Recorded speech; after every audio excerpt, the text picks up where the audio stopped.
ہم تو رکھتے ہیں مسلمانوں کا دین، دل سے ہے خدا میں ختم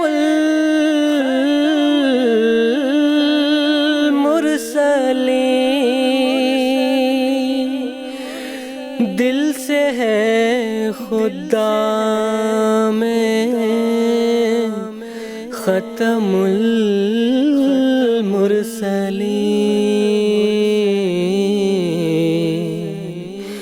ختم المرسلین۔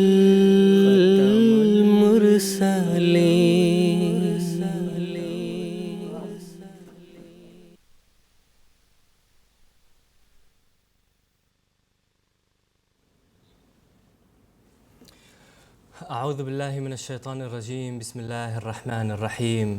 ناظرین اکرام، السلام علیکم ورحمۃ اللہ وبرکاتہ۔ آج 11 جون 2022 ہفتے کا دن ہے۔ انڈیا میں اس وقت رات کے 10 بجے ہیں اور جی ایم ٹی کے مطابق اس وقت سہ پہر کے 4:30 بجے ہیں، اور ناظرین یہ وقت ہے پروگرام راہ ہدیٰ کا۔ حضرت اقدس مسیح موعود علیہ السلام کی پیاری بستی قادیان دارالاماں سے پروگرام راہ ہدیٰ کی ایک نئی سیریز لے کر ہم آپ کی خدمت میں حاضر ہیں۔ حسب معمول آج کا یہ پروگرام ناظرین کی خدمت میں لائیو پیش کیا جا رہا ہے، اور لائیو ہونے کے ساتھ ساتھ ہمارا یہ پروگرام انٹریکٹیو بھی ہوگا، یعنی ہم اپنی اسٹوڈیو کی ڈسکشن کے ساتھ ساتھ اپنے ناظرین کے ٹیلی فون کالز ریسیو کریں گے، ان کے سوالات کو سنیں گے، اور جو علماء کرام اس وقت ہمارے ساتھ پینل میں موجود ہیں وہ ناظرین کے سوالات کے جوابات بھی اسی پروگرام کے ذریعے سے دیں گے۔ تو ناظرین، اگر آج کے پروگرام میں آپ ہمارے ساتھ جڑنا چاہتے ہیں اور اپنے سوالات پیش کرنا چاہتے ہیں تو میں امید کرتا ہوں کہ اس وقت آپ اپنے ٹیلی ویژن اسکرینز پر ہم سے رابطہ کرنے کی تفاصیل مشاہدہ کر رہے ہوں گے۔ قادیان دارالاماں سے 4 ایپیسوڈز پر مشتمل اس سیریز میں، اس مکمل سیریز میں ہم بیت اللہ کی تعمیر کے اغراض اور مقاصد کے عنوان پر گفتگو کریں گے، اور اپنے علماء کرام سے اس بات کو سمجھنے کی کوشش کریں گے کہ آخرکار اللہ تعالیٰ نے بیت اللہ خانہ کعبہ کی تعمیر کیوں کروائی، اس کے پیچھے کیا اغراض اور مقاصد ہیں، اور ایک عام مسلمان کس طرح ان اغراض اور مقاصد کو پورا کر سکتا ہے۔ حسب معمول آج کے پروگرام میں ہمارے ساتھ 2 علماء شریک گفتگو ہوں گے۔ پہلے میں ان کا تعارف کروا دیتا ہوں۔ محترم مولانا محمد حمید کوثر صاحب، اور آپ کی ساتھ والی نشست پر تشریف فرما ہے محترم مولانا منیر احمد خادم صاحب۔ میں آپ دونوں حضرات کا اس پروگرام میں خیر مقدم کرتا ہوں۔ ناظرین اکرام، ذی القعدہ کا دوسرا عشرہ شروع ہو چکا ہے، اور پوری دنیا سے مسلمان حج کرنے کی تیاریوں میں لگ چکے ہیں، اور خانہ کعبہ کی ظاہری شکل اور صورت اور عظمت اور تقدس کا ہر مسلمان کے دل میں اس کا تقدس ضرور ہونا چاہیے۔ اس کے ساتھ ساتھ دوسری طرف ہر مسلمان کو چاہیے کہ وہ بیت اللہ کے اغراض اور مقاصد کو بھی اپنے ذہن نشین کرے اور انہیں پورا کرنے کی کوشش کرے۔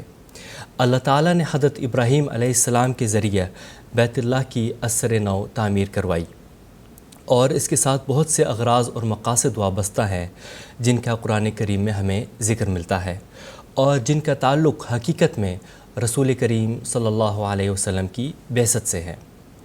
ہر مسلمان کو چاہیے کہ ان اغراض اور مقاصد کو اپنے ذہن میں رکھے اور ہر ممکن کوشش کرے کہ ان اغراض اور مقاصد کو وہ پورا کرتا چلا جائے۔ آج کے اس پروگرام کا آغاز میں محترم مولانا محمد حمید کوثر صاحب سے کرنا چاہوں گا، اور میں آپ سے یہ پوچھنا چاہتا ہوں کہ اللہ تعالیٰ نے ایک گھر تمام بنی نوع انسان کے فائدے کے لیے بنایا، مگر لوگوں نے اس کی عظمت کی قدر نہیں کی، جس کی وجہ یہ ہوا کہ اس کے نام و نشان مٹ گیا۔ پھر اللہ تعالیٰ نے حضرت ابراہیم علیہ السلام کے ذریعے اس کے اثر نو تعمیر کروائی۔ براہ کرم ہمیں اس خانہ کعبہ کے متعلق تفصیل بیان فرما دیں۔ ناظرین کرام، اللہ تعالیٰ نے قرآن مجید میں فرمایا، اِنَّا اَوَّلَ بَيْتٍ وُضِعَ لِلنَّاسِ لَلَّذِي بِبَكَّةَ مُبَارَكًا وَهُدًى لِلْعَالَمِينَ۔ یقیناً پہلا گھر جو بنی نوع انسان کے فائدے کے لیے بنایا گیا وہ مکہ میں ہے، وہ مبارک اور باعث ہدایت بنایا گیا ہے تمام جہانوں کے لیے۔ اس آیت کریمہ میں اللہ تعالیٰ نے یہ فرمایا کہ یہ پہلا گھر ہے، اول بیت، پہلا گھر ہے جو بنایا گیا۔ تاریخ کی گرفت سے یہ بات باہر ہے کہ خانہ کعبہ کب تعمیر ہوا، ابتدا میں کب یہ بنا، کون اس کو بنانے والا تھا، تاریخ سے ہم کو اس کا کوئی پتہ نہیں چلتا۔ بہرحال حضرت خلیفۃ المسیح ثالث رحمہ اللہ نے اپنی ایک تحقیق میں بتایا کہ میرا رجحان اس طرف ہے کہ یہ کسی آدم کے زمانے میں بنا ہے، اور اس وقت دنیا کی آبادی ادھر ادھر پھیل گئی اور اس جگہ کو انہوں نے خالی کر دیا، اور اس کی حفاظت اور تقدس اور اس کی دیکھ ریکھ میں انہوں نے لاپرواہی برتی، جس کی وجہ سے اس کے آثار جو اوپر کے تھے وہ مٹ گئے۔ اور اس کی تائید ہمیں حضرت محی الدین ابن عربی رحمۃ اللہ علیہ کے کشف سے بھی ہوتی ہے، جس کا ذکر حضرت خلیفۃ المسیح ثانی رضی اللہ تعالیٰ عنہ نے تفسیر کبیر میں فرمایا ہے۔ حضرت محی الدین صاحب عربی رحمہ اللہ وہ یہ فرماتے ہیں کہ میں نے ایک دفعہ خواب میں دیکھا کہ میں خانہ کعبہ کے پاس کھڑا ہوں اور لوگ طواف کر رہے ہیں جو مجھے اس دنیا کے نہیں لگتے یا ہماری طرح کے نہیں لگتے۔ ان میں سے ایک نے میں نے پوچھا کہ تم کون ہو؟ تو انہوں نے بتایا کہ میں ایک آدم ہوں، اور ہم لَقَدْ طُفْنَا كَمَا طُفْتُمْ سَنِينَ، کہ ہم اسی طرح ہی اس کعبہ کا طواف کرتے ہیں اور مدتوں سے کرتے چلے آ رہے ہیں۔ تو انہوں نے پوچھا تمہاری وفات پہ کتنا عرصہ ہوا ہے؟ تو اس آدم نے بتایا کہ 40,000 سال۔ حضرت محی الدین ابن عربی رحمہ اللہ فرماتے ہیں کہ اس وقت مجھے حضور صلی اللہ علیہ وسلم کی یہ حدیث یاد آئی کہ 1,00,000 کے قریب آدم اس دنیا میں آئے، کس آدم کے زمانے میں اس کی ابتدائی تعمیر ہوئی اس کا علم نہیں ہوتا۔ لیکن قرآن مجید جس بات کی طرف ہم کو توجہ دلاتا ہے اور جس کی نشاندہی کرتا ہے اور احادیث میں اس کی تفاصیل آئی ہیں، اس کی اثر نو تعمیر سیدنا ابراہیم علیہ السلام کے زمانے میں ہوئی۔ حضرت ابراہیم علیہ السلام فلسطین کے علاقے میں رہتے تھے، خاص طور پہ جس کو آج کل ہیبرون کا علاقہ کہا جاتا ہے، وہاں رہتے تھے۔ خلیل اس شہر کا نام ہے۔ وہاں سے 1200 کلومیٹر کا تقریباً سفر طے کر کے آپ جو ہیں وہ اس جگہ پہنچے جہاں پر آج کل مکہ آباد ہے۔ اس وقت اس کا نام بکہ تھا، حتیٰ کہ مکہ کوئی اس کو کہتا بھی نہیں تھا۔ اس وقت حضرت ابراہیم علیہ السلام اور حضرت اسماعیل علیہ السلام نے اس خانہ کعبہ کی جو اس کی بنیادیں تھیں اس کو دوبارہ استوار کیا، جیسا کہ اللہ تعالیٰ قرآن مجید میں فرماتا ہے وَإِذْ يَرْفَعُ إِبْرَاهِيمُ الْقَوَاعِدَ مِنَ الْبَيْتِ وَإِسْمَاعِيلُ، کہ اس وقت کو یاد کرو جب ابراہیم علیہ السلام اور اسماعیل علیہ السلام اس کعبہ کی بنیادوں کو استوار کر رہے تھے، اس کو اٹھا رہے تھے، یعنی کھود کے نہیں بنا رہے تھے، بلکہ جو قواعد جو بنیادیں موجود تھیں اسی پر آپ نے یہ عمارت بنائی۔ بہرحال مختلف مراحل سے گزرتی ہوئی یہ عمارت، اس وقت جو یہ عمارت ہمارے سامنے ہے جس کو بیت اللہ، خانہ کعبہ، بیت العتیق کہا جاتا ہے، اس کی اونچائی تقریباً 42 فٹ اور اس کی جو چوڑائی ہے تقریباً 36 فٹ اور اس کی جو اونچائی ہے وہ تقریباً 46 فٹ ہے۔ دنیا کا ہر مسلمان جہاں کہیں ہے وہ اس کی طرف رخ کر کے نماز پڑھتا ہے۔ ساری دنیا وضع للناس، ساری دنیا کے لوگ جو اسلام کو قبول کرتے ہیں اور حج کے لیے جاتے ہیں وہ اس خانہ کعبہ کا طواف کرتے ہیں، اردو میں جس کو ہم خانہ کعبہ کہتے ہیں۔ لیکن یہاں ایک بات جو قابل ذکر ہے وہ یہ کہ خانہ کعبہ کی تعمیر کے مقاصد کیا ہیں۔ اس مقاصد میں سے جب حضرت ابراہیم علیہ السلام اس کی بنیادیں استوار کر چکے تو آپ نے اللہ تعالیٰ سے ایک دعا کی، ربنا وابعث فیہم رسولا منہم یتلو علیہم آیاتک ویعلم الکتاب والحکمت ویزکیہم، اے اللہ ان میں ایک رسول بھیج۔ وہ رسول کیا ہو؟ وہ رسول یہ ہو کہ وہ ان کو تیری آیات پڑھ کے سنائیں، ایک کتاب دے ان کو اور ان کو حکمت دے اور اس کے ذریعے سے ان کو پاک کر۔ حضرت ابراہیم علیہ السلام نے کچھ مقاصد اس کے بیان کر دیے۔ ایک تو یہ کہ ان مقاصد کے لیے میں اپنی اولاد کو یہاں قربان کر رہا ہوں اور وقف کر رہا ہوں، ایسی حالت میں اسماعیل علیہ السلام اور اس کی والدہ کو یہاں چھوڑ کے جا رہا ہوں، جب کہ یہاں زندگی کے کوئی آثار ہی نہیں۔ ابھی کوئی جانور یا خونخوار بھیڑیا آئے گا وہاں پر پڑھ کے وہ اسے ختم کر دے گا۔ حضرت ہاجرہ رضی اللہ عنہا کے بارے میں، علیہ السلام کے بارے میں یہ آتا ہے کہ جب پانی ختم ہو گیا، کبھی وہ صفا پہ جاتی تھی، کبھی وہ مروہ پہ جاتی تھی، اور اس کے بعد اللہ تعالیٰ نے وہ زمزم کا چشمہ نکالا، اس طرح زندگی کے آثار پیدا ہوئے۔ یہاں یہ بات بھی میں واضح کرنا چاہتا ہوں کہ اسلام نے عورت کو کتنا بلند مقام عطا کیا ہے۔ حضرت ہاجرہ علیہ السلام ان کے اس صفا اور مروہ کے اس چکر پر آج ہر حاجی اس ہاجرہ کی اتباع میں وہ مناسک حج ادا کرتے ہوئے صفا اور مروہ کی سعی کرتا ہے، اور کبھی صفا پہ کبھی مروہ پہ اس طرح وہ چکر لگاتا ہے۔ یہ حضرت ہاجرہ کی ابتدا تھی جو انہوں نے صفا اور مروہ کے یہ چکر لگائے، اور اللہ تعالیٰ نے بے شمار نشانات، اور اس کو اللہ تعالیٰ نے شاعر اللہ میں سے کہا۔ اب جو اس کے مقاصد ہیں وہ دیکھنے والی بات ہے۔ ایک تو یہ کہ وقف، اولاد اور لوگوں کو قربانی کی طرف راغب کرنا۔ ابراہیم علیہ السلام نے دعا کی تھی، خدایا ان میں وابعث، ان میں رسول بھیج اور ان کو کتاب دے۔ چنانچہ یہ پیشگوئیاں پوری ہوئیں، اور اس کا سورہ جمعہ میں ذکر آتا ہے۔ اللہ تعالیٰ فرماتا ہے، هو الذی بعث فی الأمیین رسولا منہم یتلو علیہم آیاتہ ویزکیہم ویعلمہم الکتاب والحکمہ وإن كانوا من قبل لفی ضلال مبین وآخرین منہم لما یلحقوا بہم وہو العزیز الحکیم۔ ان آیات میں اللہ تعالیٰ نے بتایا کہ جو ابراہیم علیہ السلام نے دعائیں کی تھیں، اللہ تعالیٰ کے فضل سے وہ ساری کی ساری پوری ہوئیں۔ اللہ تعالیٰ نے رسول سیدنا محمد صلی اللہ علیہ وسلم کو بھیجا۔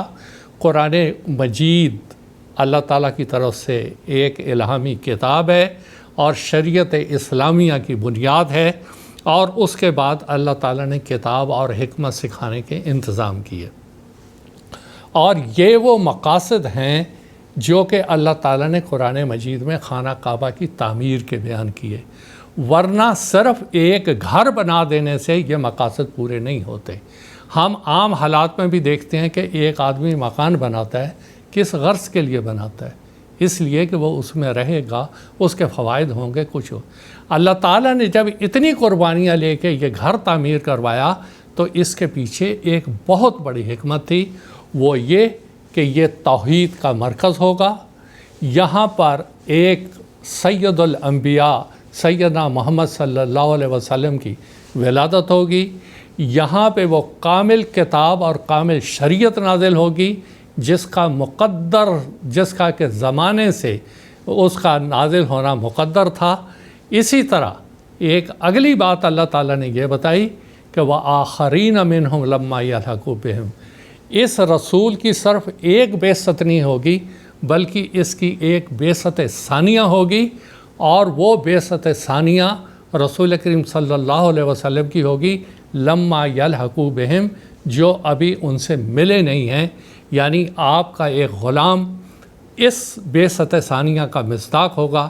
چنانچہ سیدنا حضرت مرزا غلام احمد صاحب قادیانی وہ اس پیشگوئی کے مصداق ہیں، اور آپ کے ذریعہ سے یہ پیشگوئی پوری ہوئی۔ آپ اللہ تعالیٰ کے فضل سے نبی کریم صلی اللہ علیہ وسلم کی غلامی میں ایک امتی نبی اور امتی رسول ہیں، اور یہاں میں ایک بات اور وضاحت سے تھوڑے اختصار سے بیان کرنا چاہتا ہوں کہ احادیث میں صحیح بخاری میں خاص طور پہ ایک روایت آتی ہے کہ رسول کریم صلی اللہ علیہ وسلم فرماتے ہیں کہ میں نے ایک دفعہ خواب میں دیکھا اور اپنے آپ کو دیکھا کہ میں خانہ کعبہ کا طواف کر رہا ہوں۔ طواف کرتے کرتے میں نے دیکھا کہ ایک آدمی ہے جو کہ گندم گوں اس کا رنگ ہے اور اس کے بال جو ہیں وہ بالکل سیدھے ہیں، سبط الشعر، رجل آدم سبط الشعر، اس کے بال سیدھے ہیں اور ایک خوبصورت انسان ہے۔ میں نے پوچھا یہ کون ہے؟ تو بتایا گیا یہ ابن مریم ہے۔ حضور فرماتے ہیں پھر میں نے خواب میں ایک اور دیکھا کہ ایک آدمی ہے، بڑا موٹا ہے، رنگ اس کا سفید ہے، لیکن ایک آنکھ سے وہ کانا ہے، ایک آنکھ اس کی ایسی ہے جیسے انگور کا موٹا دانہ ہوتا ہے۔ میں نے پوچھا یہ کون ہے؟ تو مجھے بتایا گیا کہ یہ المسیح الدجال ہے، اور وہ بھی وہاں طواف کر رہا تھا۔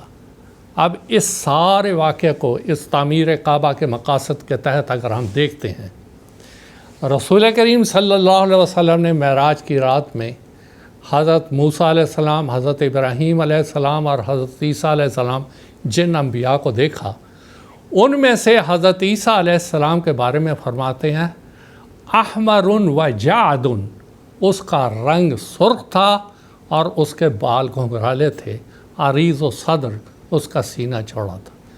وہاں جو حضور نے دیکھا وہ احمر اور جعد، یعنی وہ سرخ رنگ کا تھا اور وہاں پر اس کے بال گھنگرالے۔ یہاں جو خانہ کعبہ کا طواف کرتے ہوئے آپ نے دیکھا سبط الشعر، آدم سبط الشعر، اس کا رنگ گندم گوں ہے اور اس کے بال سیدھے ہیں، دو حلیے بالکل الگ الگ ہیں۔ اس کے ساتھ حضور نے یہ دیکھا کہ وہاں پر دجال، مسیح الدجال، یعنی جو مسیح علیہ السلام کے نام پر دجل کرے گا اور اس خانہ کعبہ کے مقاصد کو وہ منہدم کرنے کی کوشش کرے گا۔ جن اغراض کے تحت یہ خانہ کعبہ بنایا گیا تھا اس اغراض کو وہ ختم کرنے کی کوشش کرے گا۔ چنانچہ اس کو جب ہم امر واقعہ دیکھتے ہیں، 19ویں صدی کے وسط میں عیسائیت نے ایک بہت بڑا عالم اسلام پر حملہ کیا، اعتراضات کی بچھاڑ کر دی، اور اتنے ان کے حوصلے بلند تھے کہ ہنری بیروز جو امریکہ کا تھا وہ ہندوستان آیا، بہت سے اسے لیکچر دیے، اور ہر جگہ جگہ وہ یہ کہتا تھا کہ اب وہ دن دور نہیں جب کہ خانہ کعبہ پر صلیب کی چمکار پہنچ جائے گی اور یسوع مسیح کی شاگرد وہاں گزریں گے۔ وہ خانہ کعبہ جو کہ توحید کی رمز تھی، توحید کا ایک علمبردار ہے، توحید کا ایک نشان ہے، کتاب حضرت قرآن مجید توحید کی ایک نشان ہے، وہ کتاب اب اس کو نقصان پہنچانے کی کوشش کی جا رہی تھی۔ اللہ تعالیٰ نے اس وقت اپنا یہ وعدہ پورا کیا، کیف انتم اذا نزل عیسی ابن مریم فیکم و امامکم منکم یکسر الصلیب۔ اس وقت ایک مسیح محمدی آئے گا جو آ کے اس صلیب کو توڑ دے گا، دلائل کے ذریعہ اس عقیدہ کو پاش پاش کر دے گا۔ چنانچہ وہ مقاصد تعمیر کعبہ جو تھے وہ حضرت مسیح موعود علیہ السلام کے زمانے میں اس زمانے میں پورے ہوئے، اور حقیقت میں تعمیر کعبہ کے جو مقاصد تھے عصر حاضر میں ان کا حقیقی محافظ اور حقیقی پاسبان وہ سیدنا حضرت مرزا غلام احمد صاحب قادیانی علیہ الف سلام ہیں، اور آپ کے بعد آپ کے خلفائے کرام ہیں جو ان مقاصد کی حفاظت کرتے ہیں، ان کو ہر نقصان سے بچاتے ہیں اور جماعت میں اس کو فروغ دیتے ہیں تاکہ وہ مقاصد ہمیشہ قائم و دائم رہے، کیونکہ وہ جو آپ نے پہلے شروع میں سوال کیا وضع للناس، یہ سارا لوگوں کے فائدے کے لیے ہے۔ اللہ تعالیٰ نے یہ گھر لوگوں کے فائدے کے لیے بنایا ہے، اور اس سے فائدہ تبھی ہو سکتا ہے تاکہ ان مقاصد کو ملحوظ رکھا جائے جس کے تحت یہ بیت اللہ، بیت العتیق یہ بنایا گیا تھا۔ اگر اس کو ملحوظ رکھیں گے تو ہر انسان اس سے استفادہ کر سکتا ہے، اس سے مستفید ہو سکتا ہے۔ یہ اختصار سے اس سوال کا جواب ہے۔ جی جزاکم اللہ تعالی احسن جزا۔ ناظرین، اب ایک ٹیلی فون کالر کو اپنے پروگرام میں شامل کرنے کی کوشش کرتے ہیں۔ میں نیپال سے سمین احمد صاحب سے بات کرنا چاہوں گا۔ السلام علیکم ورحمۃ اللہ سمین صاحب۔ السلام علیکم۔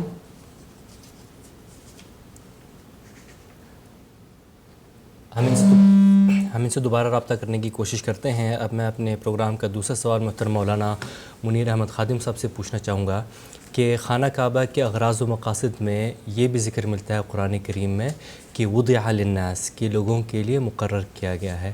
رسول کریم صلی اللہ علیہ وسلم کے ذریعے سے کس طرح یہ پیش گوئی پوری ہوئی؟ بسم اللہ الرحمن الرحیم۔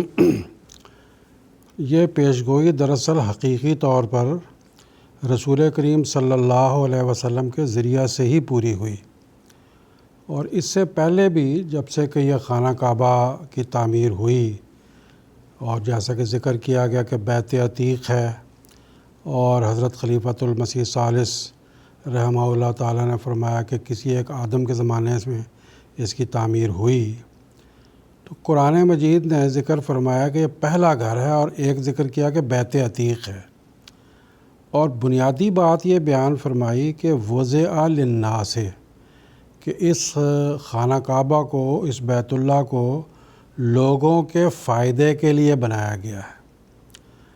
اب لوگوں کا فائدہ کیا ہے؟ وہ جب سے کہ مذاہب کی ابتدا ہوئی ہے اس وقت سے دو ہی فائدے بتائے گئے ہیں۔ ایک تو یہ ہے کہ ہر مذہب کا بانی جو بھی آیا اس نے آ کر یہ بات کہی کہ میں دنیا میں حقوق اللہ کے قیام کے لیے آیا ہوں، اور نمبر دو حقوق العباد کے قیام کے لیے آیا ہوں، یعنی اللہ کے حق قائم کرنے کے لیے اور بندوں کے حق قائم کرنے کے لیے۔ اور انسانوں کے ان دونوں ہی بنیادی چیزوں میں فوائد ہیں، اور اصل ہی یہی فائدہ ہی ہے کہ انسان حقوق اللہ کو قائم کریں اور حقوق العباد کو قائم کریں۔ تو وضع للناس میں جو یہ بات بیان کی گئی ہے تو دراصل یہ لوگوں کے اسی فائدے کے لیے ہے۔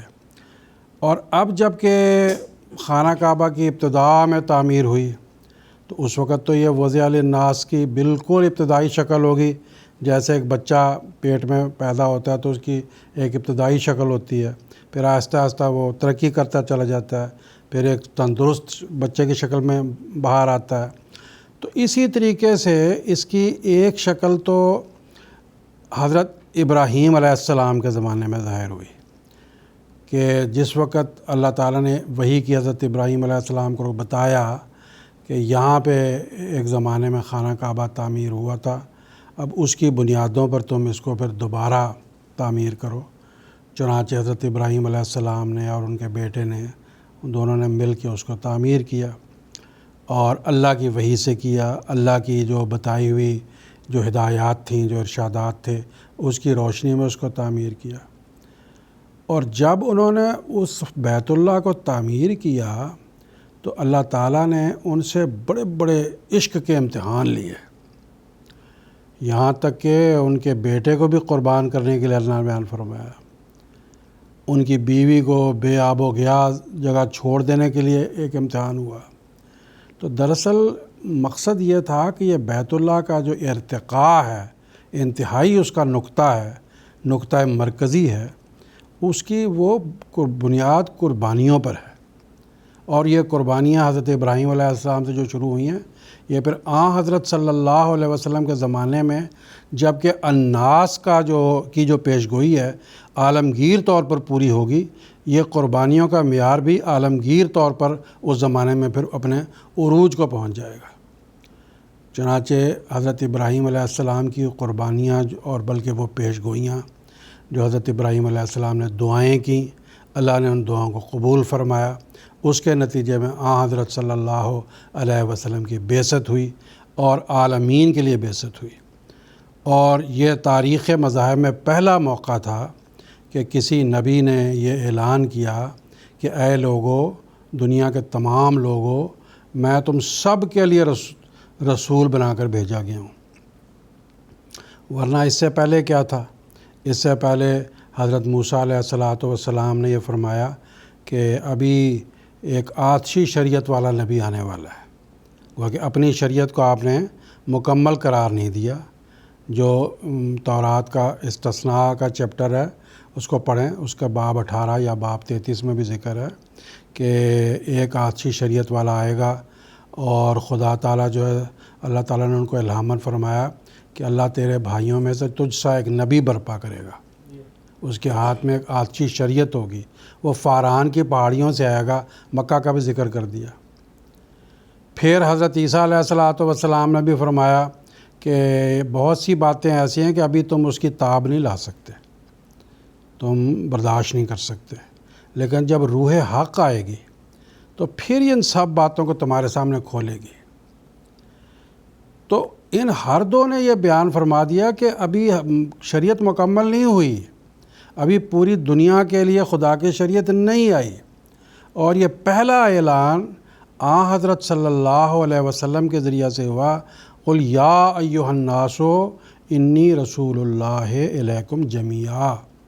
اور پھر یہ بیان فرما دیا کہ یہ جو میں شریعت لایا ہوں یہ مکمل شریعت ہے۔ الیوم اکملت لکم دینکم واتممت علیکم نعمتی ورضیت لکم الاسلام دینا۔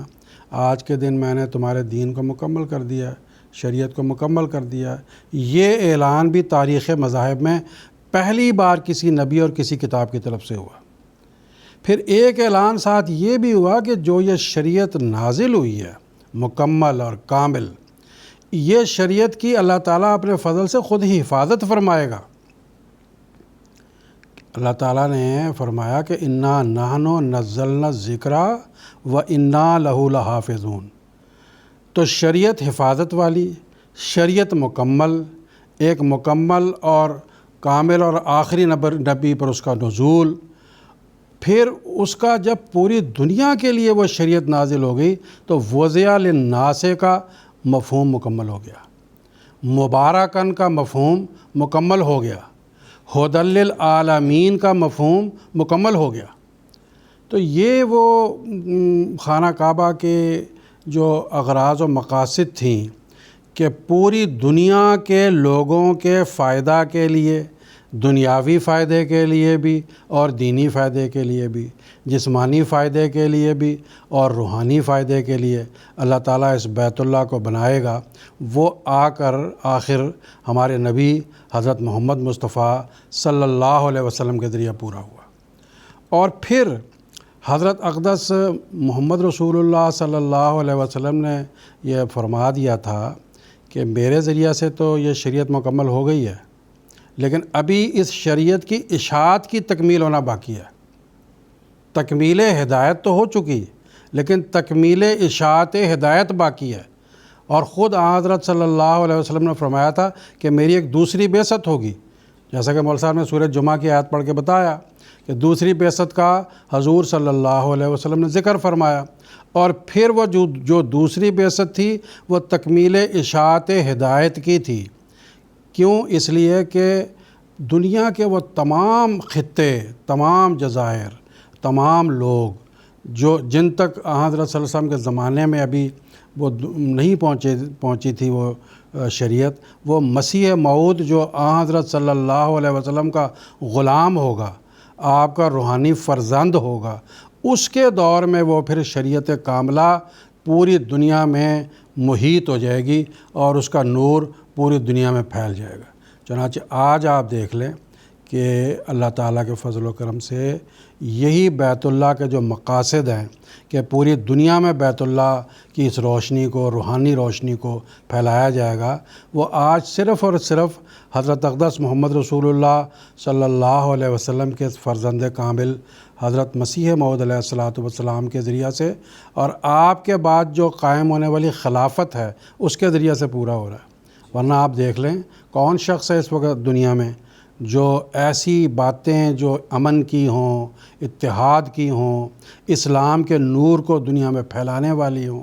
آج کسی بھی مسلمان کو بھی، باقی مذاہب کو تو آپ چھوڑ دیں، کسی بھی مسلمان فرقے کو یا مسلمان فرقے کے عالم کو نہیں ہے اس کی سمجھ، صرف انہوں نے مسلمانوں کے جذبات کو ہائی جیک کیا ہوا ہے۔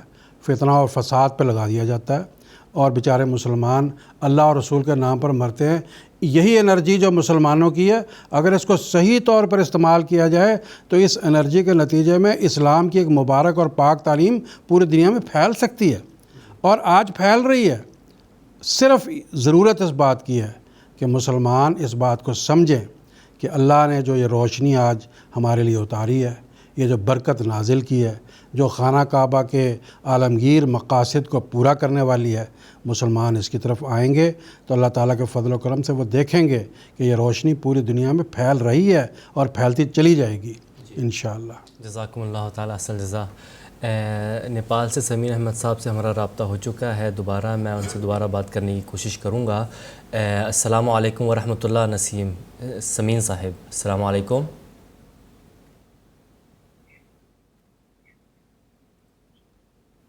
السلام علیکم سمین صاحب۔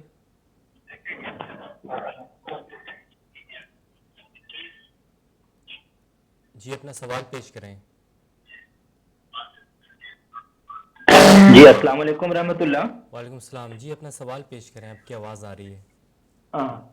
جی سب سے پہلے تو سیدنا حضور انور کی خدمت اقدس میں نیپال جماعت کی طرف سے محبت برا السلام علیکم کا تحفہ پیش ہے۔ جی مول صاحب، میرا سوال ہے کہ یہ ہے کہ خانہ کعبہ کی تعمیر کتنی مرتبہ ہوئی ہے؟ پہلا سوال یہ ہے کہ خانہ کعبہ کی تعمیر کتنی مرتبہ ہوئی ہے، اور ایک دوسرا سوال بھی ہے کہ خانہ کعبہ سے دنیاوی فائدہ کس طرح سے پہنچ رہی ہے عام جنتا کو یا افراد کو۔ جی ٹھیک ہے، جزاک اللہ، آپ کا سوال ہمیں مل گیا ہے۔ میں محترم مولانا منیر احمد خادم صاحب سے درخواست کرتا ہوں کہ اختصار سے ان کے سوال کا جواب دے دیں۔ خانہ کعبہ کی جو تعمیر ہے وہ تو جیسا کہ ابھی ذکر ہوا، بہت قدیم بیت عتیق اللہ تعالیٰ نے قرآن مجید میں اس کو فرمایا۔ تو حضرت خلیفۃ المسیح ثالث رحمہ اللہ تعالیٰ نے اور خلیفۃ المسیح ثانی رضی اللہ تعالیٰ عنہ نے بھی اس بات کے ذکر فرمایا کہ یہ حضرت آدم علیہ السلام کے زمانے میں، اور اب اللہ جانے کون سے آدم ہیں، غالباً وہی آدم کہ جن کے دور میں پھر شریعت کے لیے لوگ قابل ہو گئے تھے کہ وہ شریعت کو قبول کر سکیں۔ اور قرآن مجید میں ان آدم کے بارے میں آتا ہے کہ اللہ تعالیٰ نے ان کو یہ تعلیم دی، انسان کی بنیادی جو حقوق کی تعلیم، کہ تم جو ہے وہ تمہیں صاف پانی ملے گا، اچھا کھانا ملنا چاہیے، تمہارے سر کے اوپر جو ہے وہ چھت ہونی چاہیے، اس طرح کے الفاظ آتے ہیں کہ اللہ لکا لا تجوع فیہا ولا تعرا، اس طرح کے الفاظ ہیں۔ تو یہ اس زمانے میں ہی دراصل اللہ تعالیٰ نے جب پہلی شریعت کا نزول ہوا ابتداء میں، تو خانہ کعبہ کی ممکن ہے تعمیر ہوئی ہو، یا ہو سکتا ہے اس سے بھی پہلے کی بات ہو، اللہ بہتر جانتا ہے، کیونکہ قرآن مجید نے تو بیت عتیق کے الفاظ بیان فرما کے اس کو چھوڑ دیا۔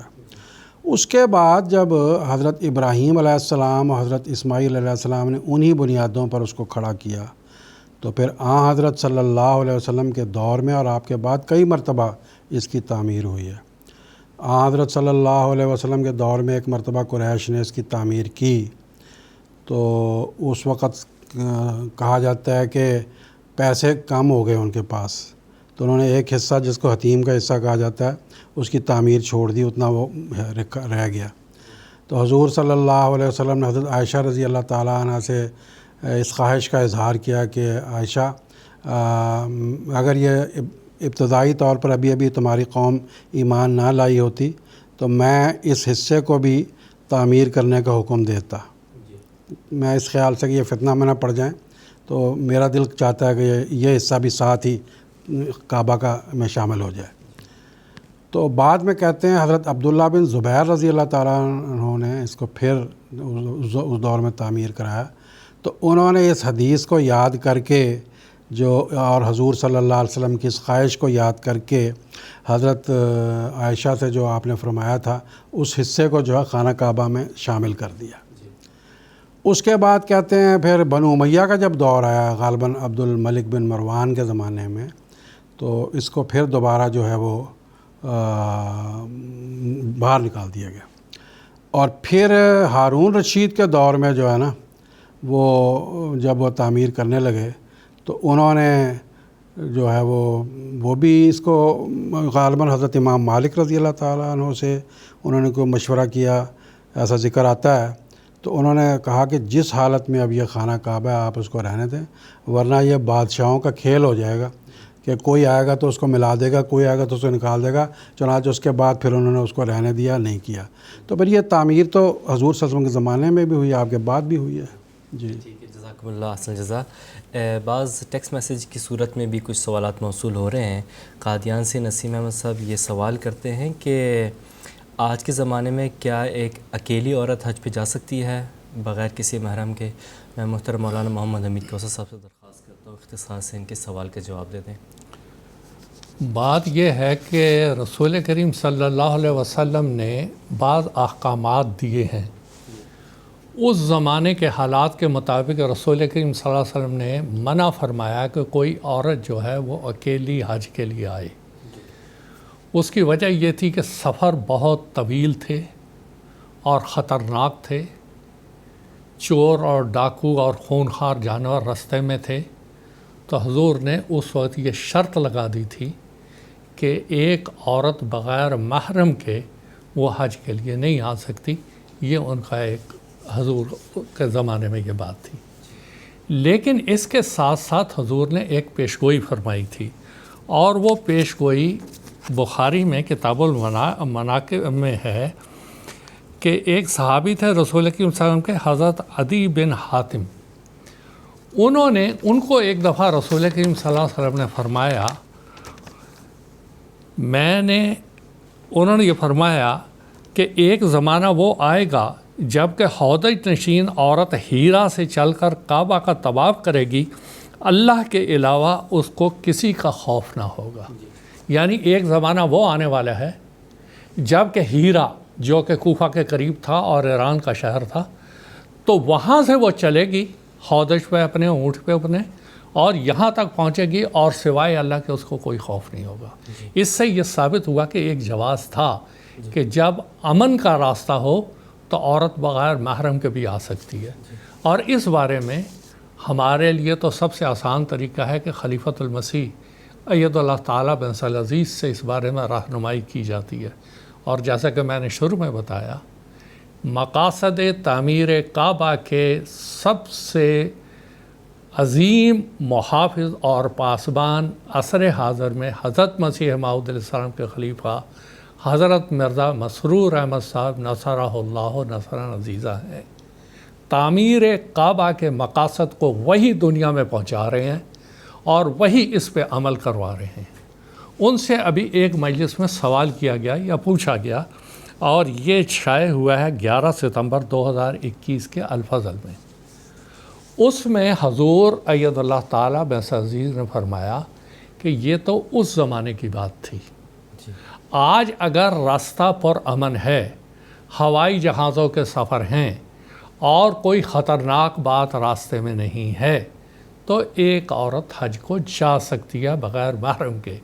لیکن شرط یہی ہے کہ اس کو یہ ضمانت ملے کہ وہ پرامن طور پہ محفوظ رہتے ہوئے وہ جائے گی، حج کرے گی اور واپس آئے گی، اور اس کو کسی قسم کا ضرر اور تکلیف نہیں پہنچے گی۔ یہ اس کے ساتھ شرط ہے۔ لیکن اگر کوئی خطرہ ہو یا اندیشہ ہو تو اس صورت میں اس کو جانے کی اجازت نہیں ہوگی۔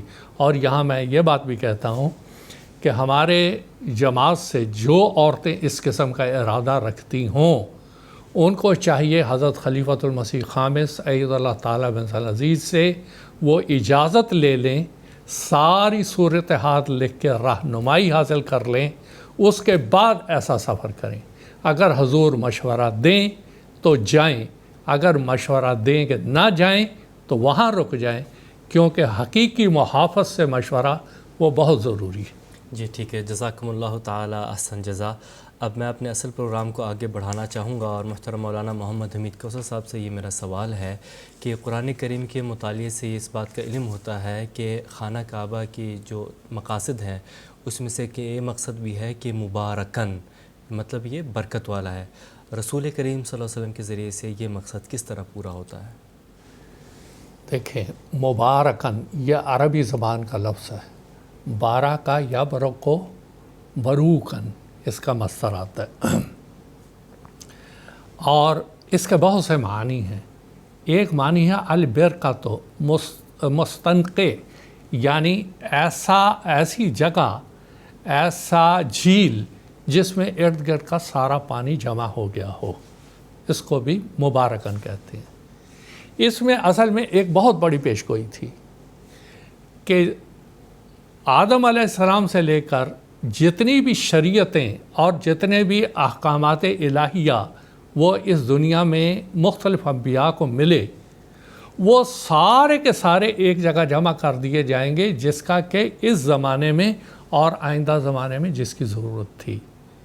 اور اسی لیے اللہ تعالیٰ نے قرآن مجید میں یہ فرمایا فیہ صحف ابراہیم و موسیٰ، کہ اس میں صحف ابراہیم میں بھی یہ بات تھی اور صحف موسیٰ میں بھی یہ بات تھی۔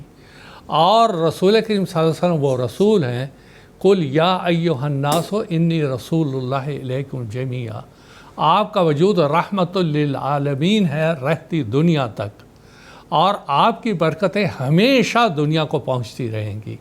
اور اسی برکت کا وہی قرآن مجید، وہی رسول، اللہ تعالیٰ فرماتا ہے وَهَذَا كِتَابٌ أَنزَلْنَاهُ مُبَارَكٌ فَاتَّبِعُوهُ وَاتَّقُوا لَعَلَّكُمْ تُرْحَمُونَ، کہ یہ وہ کتاب ہے جو کہ مبارک ہے، یعنی جو لفظ خانہ کعبہ کے بارے میں آئے اللہ تعالیٰ نے وہی لفظ قرآن مجید کے بارے میں فرمائے مبارکن، وہ برکت والی ہے اور اس سے بہت سی برکت اور خیر دنیا کو ملے گی۔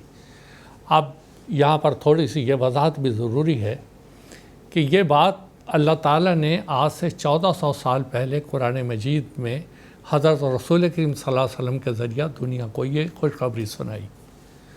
اس کے بعد 1400 سال میں ہزاروں اولیاء امت گزرے اور انہوں نے یہ اعلان کیا کہ ہم نے قرآن مجید اور اس خانہ کعبہ کی برکت سے ہم نے مبارکن وہ برکتیں پائیں جس کا کہ قرآن مجید میں ذکر ہے، اور جس کا اس خانہ کعبہ کی تعمیر کے جو مقاصد ہیں اس کے ساتھ جس کا تعلق ہے، وہ برکتیں ہم کو اللہ تعالیٰ کی طرف سے ملیں، اور ان برکتوں کے نتیجے میں وہ اللہ تعالیٰ سے ہم کلام بھی ہوئے۔ اب آپ دیکھیں کہ اس وقت ساری دنیا میں، دنیا کا کوئی علاقہ نہیں ہے، یعنی یہ اسلام کی ایک بہت بڑی خوبی ہے کہ آپ اوپر ایورسٹ تک چلے جائیں اور نیچے سمندروں تک چلے جائیں، دائیں چلے جائیں، بائیں چلے جائیں، سب کے سب مسلمان خانہ کعبہ کی طرف رخ کر کے نماز پڑھتے ہیں، سب کے سب مسلمان ایک ہی قرآن مجید پڑھتے ہیں، اسی کی تلاوت کرتے ہیں اور اسی سے برکت حاصل کرنے کی کوشش کرتے ہیں، اور خانہ کعبہ کی طرف رخ کر کے نماز پڑھنے میں ہی وہ ایک لذت اور سرور محسوس کرتے ہیں۔ یہ وہ برکت ہے جو اللہ تعالیٰ نے اس میں رکھی ہوئی تھی، اور آج تک یہ برکت جاری ہے اور ہمیشہ جاری رہے گی۔ اسی لیے اللہ تعالیٰ نے رسول کریم صلی اللہ علیہ وسلم کے وجود کو اور رحمت بنایا اور قرآن مجید کو مبارکن کہا کہ اس کی برکتیں قیامت تک جاری رہیں گی، جو چاہے ان برکتوں سے استفادہ کرتا رہے۔ اب آپ دیکھیں کہ عصر حاضر میں جو دنیا کے حالات ہیں، کس وجہ سے دنیا کے اندر ایسے حالات ہو جاتے ہیں، وہ یہ کہ اللہ تعالیٰ کی طرف سے جو تعلیمات آئی ہوئی تھیں، جو قرآن مجید نے احکام دیے تھے، جب تک آپ اس احکام پر عمل کریں گے آپ امن امان سے رہیں گے۔ اب مثال کے طور پہ آج کل جو حالات ہیں اس کے ضمن میں ایک بات کرتا ہوں۔ اللہ تعالیٰ نے اس قرآن مجید میں جو برکتوں والی کتاب ہے یہ کہا، خاص طور پہ مسلمانوں کو یہ کہا کہ تم غیر مسلموں کو ان کے جو معبود ہیں ان کو برا بھلا نہ کہو۔ نتیجہ یہ ہوگا کہ رد عمل کے طور پر وہ تمہارے مقدسات کے اوپر بھی حملہ کرنا شروع کر دیں گے۔ کتنی سنہری تعلیم ہے، اور اسلام نے یہی برکت تھی جو دنیا میں پھیلائی کہ ایک سنہری اصول دنیا کو دیا کہ دیکھو یہ کام نہیں کرنا، کسی کا دل نہیں دکھانا، تم دلائل کے ذریعہ سے، براہین کے ذریعہ سے، نرمی سے اس کو سمجھانے کی کوشش کرو۔ اگر وہ چاہتا ہے تو درست ہے، لا اکراہ فی الدین، دین کے معاملے میں کوئی جبر اور اکراہ نہیں ہے۔ اگر نہیں مانتا تو اس کا معاملہ اللہ تعالیٰ کے حوالے کرو، لیکن وہ اخلاق، وہ طریقہ اختیار کرنا جو اسلام اور قرآن مجید کی تعلیم سے الگ ہوگا، وہ ساری برکتیں تم سے چھین لی جائیں گی جس کا اللہ تعالیٰ نے تمہیں وعدہ دیا تھا۔ اور اسی ضمن میں آج کل جو حالات ہیں ان کو یہ چاہیے کہ قرآن مجید اور خانہ کعبہ کی تعمیر کے مقاصد کے اوپر غور کریں۔ اب آپ دیکھیں کہ اس وقت جیسا کہ آپ نے ابھی شروع میں فرمایا کہ ذی القعدہ کا یہ پہلا عشرہ شروع ہو گیا، اب دنیا کے کونے کونے سے حجاج وہاں جا رہے ہیں، جا کے خانہ کعبہ کے ارد گرد طواف کریں گے۔ خانہ کعبہ ایک گھر ہے۔ حضرت عمر رضی اللہ تعالیٰ عنہ نے ایک دفعہ حجر اسود کو اپنی چھڑی ماری اور کہنے لگے میں جانتا ہوں تو ایک پتھر ہے، تو نہ تو مجھے کوئی نفع دے سکتا ہے نہ تو مجھے نقصان پہنچا سکتا ہے۔ میں نے اگر رسول کریم صلی اللہ علیہ وسلم کو نہ دیکھا ہوتا کہ وہ تجھے بوسہ دے رہے ہیں تو میں تجھے کبھی بوسہ نہ دیتا۔ خانہ کعبہ تو ایک عمارت ہے، اصل تو اس کے پیچھے اس کے مقاصد ہیں جو تعمیر کے ہیں، اور وہ قرآن مجید ہے، وہ سیدنا محمد صلی اللہ علیہ وسلم کی ذات ہے، وہ سیدنا محمد صلی اللہ علیہ وسلم کی شریعت ہے، وہ دور آخر میں آنے والا حضرت رسول کریم صلی اللہ علیہ وسلم کی بعثت ثانیہ کا مظہر ہے، وہ خلافت ہے۔ آج مسلمان وہاں 1 ملین 2 ملین 3 ملین جتنے بھی لاکھوں جمع ہو رہے ہیں، سارے گھوم گھام کے آ جائیں گے اور طواف بھی کریں گے۔ ہماری دعا ہے اللہ تعالیٰ ان کے حج کو قبول کرے۔ قبولیت یہی ہے کہ سب سے پہلے وہ آنے والے معمور کو پہچانیں۔ اگر وہ اس کو نہیں پہچان رہے تو پھر ان کے حج کی تکمیل میں کوئی نہ کوئی ایسا رکھنا ہے جو وہاں تک نہیں پہنچ رہے۔ اصل مقصد یہ ہے کہ جب اللہ تعالیٰ کسی کا حج قبول کرتا ہے تو پھر اس کے ثمرات بھی ظاہر کرتے ہیں۔ روایات میں، بہت سے روایات میں آتا ہے کہ بعض بزرگان حج کو گئے بھی نہیں اور اللہ تعالیٰ نے ان کے حج کو قبول کیا۔ اس کی وجہ یہ تھی کہ اصل میں اس جگہ پہنچنا وہ بھی ایک بابرکت ہے، وہ بھی ایک عظیم کام ہے، لیکن اس کے مقاصد کو، حقوق العباد کو ادا کرنا، حقوق اللہ کو ادا کرنا، وہ بھی اصل میں اس خانہ کعبہ کا ہی طواف ہے، اور اسی سے ان کو وہ برکتیں دنیا کو مل سکتی ہیں۔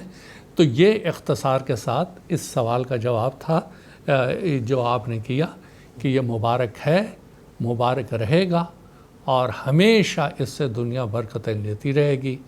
اور اسی کے سلسلے میں آج جو ہم نے یہ ساری گفتگو کی، ایک دفعہ پھر ہم مسلمانوں کو کہتے ہیں آنے والے معمور کو پہچانیں، آنے والے خلیفہ کی طرف آپ توجہ کریں، تبھی آپ حقیقی ان برکتوں کے وارث بن سکیں گے۔ جی، جزاکم اللہ تعالیٰ احسن جزا۔ اب میں اپنے پروگرام کو آگے بڑھانا چاہوں گا اور محترم مولانا منیر احمد خادم صاحب سے میں یہ پوچھنا چاہوں گا کہ قرآن کریم میں جہاں بیت اللہ کی تعمیر کے مقاصد کا ذکر ملتا ہے، وہاں ایک مقصد یہ بھی ہے کہ ہدن للعالمین، یعنی لوگوں کے لیے یہ جو گھر ہے یہ ہدایت کا موجب ہے۔ براہ کرم اس کی تفصیل بیان فرما دیں۔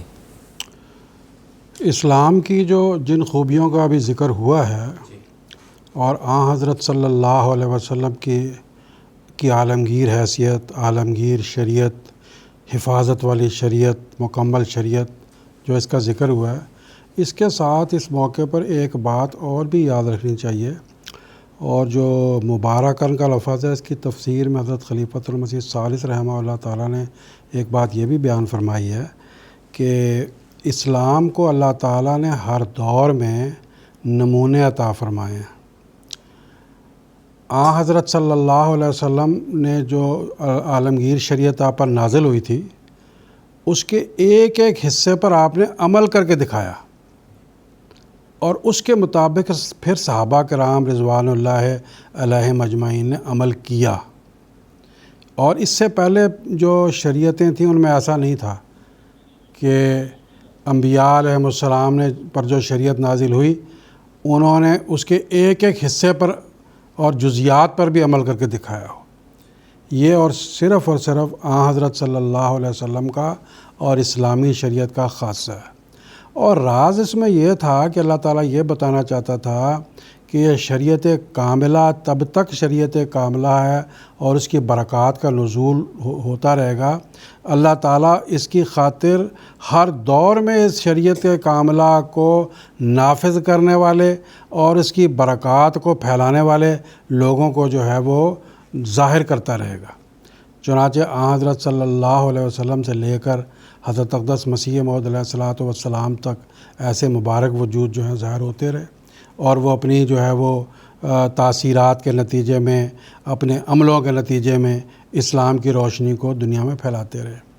آج کے اس دور میں بھی اللہ تعالیٰ نے اسلام پر عملی نمونے کو ظاہر کرنے کے لیے حضرت اقدس مسیح موعود علیہ الصلوۃ والسلام کو اور آپ کے خلفائے کرام کو ہی جو ہے وہ مبعوث فرمایا اور بھیجا ہے۔ چنانچہ آپ دیکھ لیں، ابھی جیسے بھی مول صاحب نے ذکر کیا کہ لوگ جائیں گے، حج کریں گے بیت اللہ کا اور آ جائیں گے، وہ ظاہری جو آداب ہیں اور ظاہری جتنی باتیں ہیں ان کو پورا کریں گے، لیکن چونکہ اس پر عمل کرنے والا اور عمل کو سکھانے والا کوئی نہیں، اس لیے ان کے دلوں تک وہ بات نہیں پہنچتی اور پھر دلوں سے وہ چیز واپس نکل کے پوری دنیا میں پھیلتی نہیں ہے۔ تو مبارکاً و ہدی للعالمین کا جو یہ پہلو ہے کہ خانہ کعبہ کی جو تعمیر ہے اس کے مقاصد کی تکمیل یہاں آ کے ہوتی ہے کہ جو قرآن مجید عالمگیر اور دائمی شریعت کی شکل میں اللہ تعالیٰ نے اس کو نازل فرمایا ہے، اس شریعت کو نافذ کرنے والے، اس پر عملی طور پر اس کو دنیا کے سامنے پیش کرنے والے وجودوں کو اللہ تعالیٰ ظاہر فرمائے گا۔ آج جو باقی مسلمان ہیں وہ خانہ کعبہ کے ہونے کے باوجود اور بہت سی جو شاعر اللہ ہیں ان کے ہونے کے باوجود وہ برکتیں نہیں حاصل کر رہے۔ آپ دیکھ لیں پوری دنیا میں بے برکتی پھیلی ہوئی ہے، چاہے مسلمان حکومتیں ہوں، چاہے نہ بھی حکومتیں ہوں، کوئی بھی ہوں، کسی کو کوئی برکت نصیب نہیں ہو رہی۔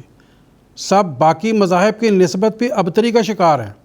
باقی مذاہب تو پھر بھی کچھ نہ کچھ ترقی کر رہے ہیں، لیکن ان لوگوں نے چونکہ آنے والے اس معمور کو جو ان کو اسلام کا عملی جامہ پہنانے والا تھا، اسلام کی عملی صورت ان کے اندر اتارنے والا تھا، اس کو ان لوگوں نے ٹھکرا دیا۔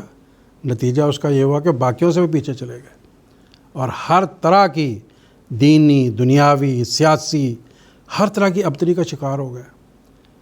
تو یہ سوچنے والی بات ہے، ان کو سوچنا چاہیے کہ حضرت صلی اللہ علیہ وسلم نے اپنے دور میں جیسے مبارک وجودوں کو پیدا فرما دیا اپنے فیض کے نتیجے میں، آج وہ وجود کیوں نہیں پیدا ہو رہے؟ آج ان میں سے جو شخص بھی کوئی بات کرتا ہے اگلے دن اپنی اسی بات کا اس سے منکر ہو جاتا ہے، اس کا کوئی ثبوت اس کے پاس نہیں ہوتا، اس کی کوئی عملی شکل وہ پیش نہیں کر سکتا، وہ خود اس پر عمل کرنے والا نہیں ہوتا۔ چنانچہ میں آخر میں حضرت اقدس مسیح موعود علیہ الصلوۃ والسلام کا ایک اقتباس پڑھ کے اپنے اس بیان کو ختم کرتا ہوں۔ حضور نے فرمایا کہ دیکھو جو حضرت صلی اللہ علیہ وسلم پر قرآن شریف کا نزول ہوا تو اس کی برکتیں کس طرح صحابہ کرام پر پڑیں۔ فرماتے ہیں لاکھوں مقدسوں کا یہ تجربہ ہے کہ قرآن شریف کی اتباع سے برکات الہی دل پر نازل ہوتی ہیں اور ایک عجیب پیوند مولا کریم سے ہوتا ہے اور ایک لذیذ محبت الہی جو لذت وصال سے پرورش یاب ہے ان کے دلوں میں رکھی جاتی ہے۔ چنانچہ صحابہ کرام کا نقشہ اس سے ہمارے سامنے آتا ہے۔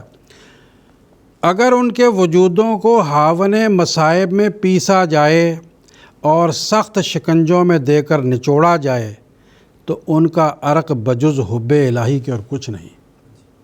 چنانچہ آج آپ دیکھ لیں ایک عرصے سے حضور جو یہ پہلے بدری صحابہ کے واقعات بیان فرما رہے تھے، اب خلفائے کرام کے واقعات بیان فرما رہے ہیں، ایک ایک صحابی ستارے کی طرح چمکتا ہوا ہے۔ جیسے حضرت صلی اللہ علیہ وسلم عملی نمونہ دکھایا، انہوں نے بھی اپنی ذات میں عملی نمونے چھوڑنے شروع کر دیے اور پھر اسی طریقے سے آگے چلتے ہوئے جو اس وقت بعد میں مجددین کرام آئے، اولیاء کرام آئے، پھر خدا نے اس دور میں مسیح موعود علیہ الصلوۃ والسلام بھیجا، یہ وہ عملی نمونے ہیں۔ جب تک اس طرف یہ مسلمان نہیں آتے تب تک بھلا نہیں ہو سکتا. تو اللہ تعالیٰ سے دعا ہے کہ وہ ان کو اس کا بات کے قبول کرنے کی اور حقیقی اسلام کی طرف آنے کی توفیق عطا فرمائے. جی جزاکم اللہ تعالی احسن جزا. ناظرین اکرام، اسی کے ساتھ آج کے پروگرام کا جو وقت ہے وہ ختم ہوا چاہتا ہے. اختتام پر حضرت اقدس مسیح موعود علیہ السلام کا ایک اقتباس پیش کرنا چاہوں گا. حضرت اقدس مسیح موعود علیہ السلام فرماتے ہیں، سالک کا آخری مرحلہ یہ ہے کہ وہ انقطاع نفس کر کے تعشق باللہ اور محبت الہی میں غرق ہو جاوے. عاشق اور محب جو سچا ہوتا ہے وہ اپنی جان اور اپنا دل قربان کر دیتا ہے، اور بیت اللہ کا طواف اس قربانی کے واسطے ایک ظاہری نشان ہے. جیسا کہ ایک بیت اللہ نیچے زمین پر ہے، ایسا ہی ایک آسمان پر بھی ہے. جب تک آدمی اس کا طواف نہ کرے اس کا طواف بھی نہیں ہوتا. اس کا طواف کرنے والا تو تمام کپڑے اتار کر ایک کپڑا بدن پر رکھ لیتا ہے. اس کا طواف کرنے والا بالکل نزع ثیاب کر کے خدا کے واسطے ننگا ہو جاتا ہے.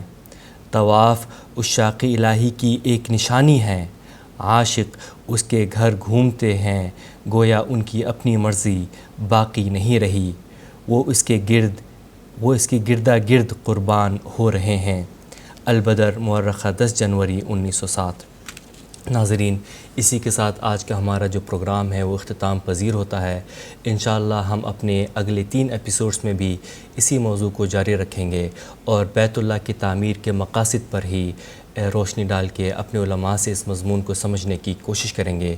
انشاءاللہ العزیز ہمارا اگلا ایپیسوڈ 18 جون 2022 انڈین وقت کے مطابق رات 10 بجے اور GMT کے وقت کے مطابق سحر 4:30 بجے لائیو قادیان دارالعلماء سے پیش کیا جائے گا، نشر کیا جائے گا. تب تک کے لیے اجازت دیجیے. السلام علیکم ورحمۃ اللہ وبرکاتہ. آؤ لوگوں کہ یہی نور خدا پاؤ گے، لو تمہیں طور تسلی کا بتایا ہم نے. آؤ لوگوں کہ یہی نور خدا پاؤ گے، لو تمہیں طور تسلی کا بتایا